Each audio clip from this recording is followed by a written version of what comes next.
Mga sundalo ng Pilipinas, mga sangkay, pumalag na nga po sa China. Ano nga ba ang nangyari? Yan po ang ating pag-uusapan ngayon.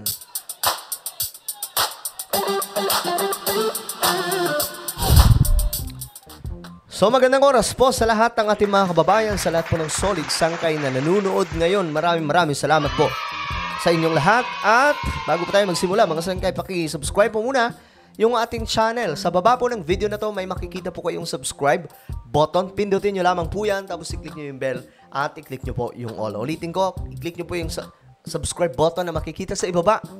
Tapos i-click nyo yung bell at i-click nyo po yung all. So, ang Pilipinas ngayon, mga sangkay, tumitindi po ang bangayan o banatan laban po sa China. No? Ano nga ba ang nangyari? Pumalag na raw di umano ang Pilipinas sa China, mga sangkay, sa kanilang ginagawang panggugulo dyan sa West Philippine Sea. Well, tingnan po natin, mga sangkay. AFP, ito ha, Armed Forces of the Philippines sa China, condemning mission to Ayungin Shoal. Sabi po dito, none of their business. Kala nyo ha, wala kayong pakialam dyan. Kumbaga, sabi ng AFP, wala na kayong pakialam dyan. Ito na, trabaho namin to, ba't kayo nangingialam? It's none of your business. Hello? Ngayon, mga sangka, ito po. The Armed Forces of the Philippines ay ang Armed Forces of the Philippines umano ay binanatan ng China dahil nga po sa nito lamang na statement nila na kinukundi na ang Pilipinas sa bagong resupply mission ng tropang militar papunta po sa Ayungin Shoal. Kaya naman pala sinabi ng AFP na it's none of your business. Sabi po dito, what we do to our BRP Sierra is none of their business.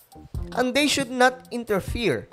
AFP spokesperson Colonel Medel Aguilar said on the sidelines of the Saturday News Forum sa Quezon City.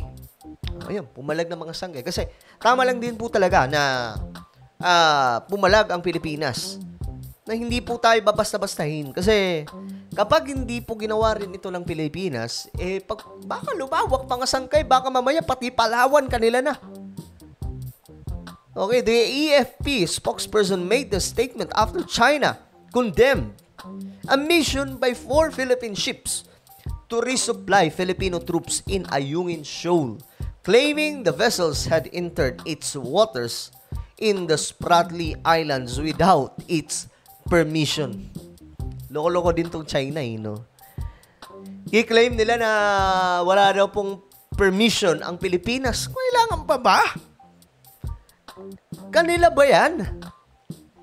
Nagkiklaim-claim lang naman sila dyan na kanila, mga sangkay. Lapit kahit tingnan nyo mga sangkay sa mapa ng Pilipinas pagdating po sa exclusive economic zone.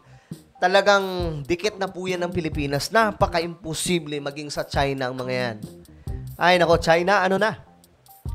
China has disputable sovereignty over the Nansha Islands, including the Renai Reef.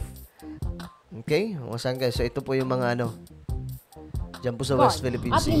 Ito, panoorin lamang po natin itong report patungkol po dyan. Disputable, ayon sa AFP, ang sinasabi ng China na may indisputable sovereignty raw sila sa Spratlys. Wait lang, di ko alam kung sakto yung tunog na ito Napakahina Wait lang. Saglit na lang natin. Medyo inalang natin yung background. Okay, ito na. Inisa-isa naman ang Coast Guard ang mga delikadong pagmamaniobra ng China sa gitna ng pinakahuling resupply mission sa Ayungin Shoal. Nakatutok si Mav Gonzalez. Pasok! 8 dangerous maneuvers na ginawa umano ng 4 na barko ng China Coast Guard at 5 Chinese maritime militia vessels ang naitala ng Philippine Coast Guard sa kanilang panibagong rotation and resupply mission sa BRP Sierra Madre sa Ayungin Shoal nitong Miyerkules. Grabe talaga itong China. Sabi ni PCG spokesperson Jay Tariela, sa sobrang pagdikit ng barko ng China Coast Guard, halos 1 metro na lang ang agwat nito sa BRP Sindangan ng PCG. Unang beses din daw na lumapit sa distansya Distansiyang 0.5 nautical miles lang ang barko ng People's Liberation Army Navy. 5 Chinese maritime militia vessels ang aktibo raw sa pagharang sa PCG vessels. Umaaligi din daw ang aircraft ng People's Liberation Army sa Sabina Shoal at umalis lang nang dumating na sa Ayungin Shoal ang resupply mission. So wala pa rin nagawa mga sangkay. Though, hinaharas po talaga nila. Ayan mo, may video naman. Tingnan nyo kung paano ginit-gitan nila ang barko ng Pilipinas. Nakakaawa din no? Ganito lang. Ang bira. Pinuna rin ni Tariela na magkasing laki ang mga barko ng Coast Guard ng Pilipinas at China. Uy! Indikasyon daw na nais nilang mabago ang David and Goliath situation ng dalawang bansa sa West Philippines. Ito po. Ito yung Pilipinas pala. Medyo hawig kasi, no? Halos kasing laki raw. Ito yung sa China, ito yung sa Pilipinas. Pero parang ang laki din talaga ng sa China, oh. Sea. Pinalagan din ng AFP ang naunang pahayag ng China Coast Guard Ayan, pinalagan. na may indisputable sovereignty sila sa Spratly Islands. My reaction is only on the use of word indisputable. Because I think I have said it already here, that the use of the word indisputable is in itself disputable. Grabe. So pumapalag na po talaga yung Pilipinas dito. Pagtitiyak ng Department of National Defense, patuloy ang pagbabantay sa ating exclusive economic zone at ang Ayungin resupply mission. Kailangan natin na bigyan ng supplies ang ating mga tropa at i-easy natin, kailangan natin protektahan. Non-negotiable yan. So maliwanag yung mandate from the President. Aminado ang AFP na hindi pwedeng lagi na lang hinaharas ang mga barko ng Pilipinas sa resupply mission. Okay, yan pala. Pero mataas daw ang moral ng mga tropa natin sa West Philippine Sea dahil sa suporta ng mga Pilipino at ng international community. Sa mga resupply mission kamakailan sa Ayungin Shoal, gaya nitong Miyerkules, may mga namataan ding eroplano pero hindi pa tiyak kung sa anong bansa ito. Talagang tumitindi itong problema natin sa West Philippine Sea. Pero ang kinagandahan dito mga sangkay, medyo may lakas na lang loob itong PCG natin. Sabi mismo ng AFP, asahan na ang presensya ng mga yan sa mga susunod na resupply mission. What they are providing us is Ayun talaga mga sangkay, sigurado babantayan na sila dyan. So ang kailangan gawin dyan ng AFP, magdagdag po sila ng mga pupunta din doon para nang sa ganun kahit papano, papalag po. a view from above. So that, as I've said, we will know what's happening on the ground. That is very important in the formulation of strategies, campaigns, or operational plan that will be effective only in providing additional capability which we don't have yet. Hiniling ba ng gobyerno ang presensya ng Amerika o voluntaryo silang nagpadala ng eroplano? Sagot ng AFP, We have a mutual defense treaty.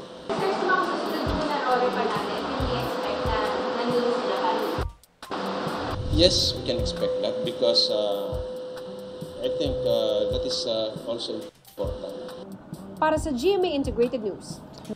So, ayun mga sangkay, ang good news ay pumapalag na po yung Pilipinas. So, hindi na po, kaya siguro nag-iinit ang China. Dahil nasanay po sila mga sangkay na noon, nabubuli lamang po nila. So, balik ngayon mga sangkay, iba na po yung story. Pumapalag na po yung Pilipinas. So, dapat pinapalakpakan yung PCG natin dyan. Hindi na po tayo tulad dati mga sangkay na binabasta-basta lamang po. Ulitin ko sa mga kapwa ko Pilipino, bagamat marami po tayong pagkakaiba mga sangkay when it comes to politics, color, pero sana pagdating po sa West Philippine Sea, tayo po ay nagkakaisa. Hindi po tipo yung tayo ay nagkakawatak-watak. Tingnan nyo yung China, iisa po sila ng mga sangkay pagdating po sa West Philippine Sea. Wala po sanang kakampi ng Amerika, wala pong kakampi ng China. Dapat tayo po ay iisa lamang para po tayo sa Pilipinas. Hindi po tayo para sa mga Amerikano at mga Chinese. No?